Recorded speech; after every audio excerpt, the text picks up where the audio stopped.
Nahulian ng nasa 2 tonelada ng cocaine ng isang barko sa South Korea na may sakay ng mga tripulanting Pinoy.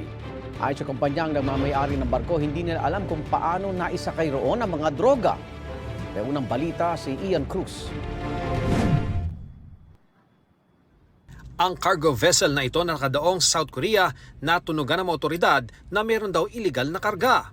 Pinasok ito ng mga tauhan ng Korea Customs Service at Korea Coast Guard.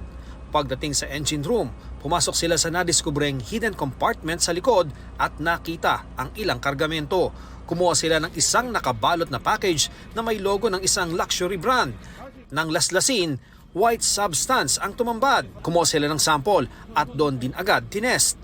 Kumbinsido sila sa resulta, ito ay cocaine. Sa kabuuan ng paggalugad ng mga otoridad, nakasamsam sila ng mahigit 50 kahon ng mga umano'y cocaine.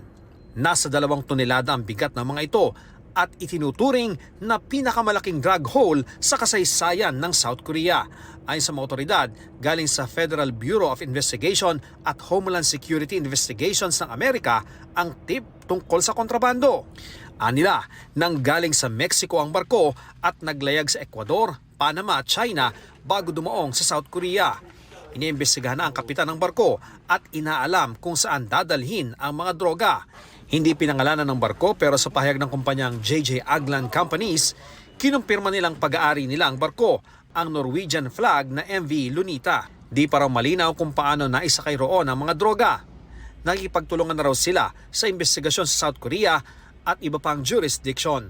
Nasa barko pa ang lahat ng kanilang crew na galing sa Pilipinas. May kausap na raw silang abogado para tutukan ang kaso ng mga tripulanting Pinoy. Sinusubukan pa ng GMA Integrated News na makuha ang reaksyon ng Department of Migrant Workers o Department of Foreign Affairs kaugnay sa mga Pinoy crew sa MV Lunita. Ito ang unang balita. Ian Cruz para sa GMA Integrated News.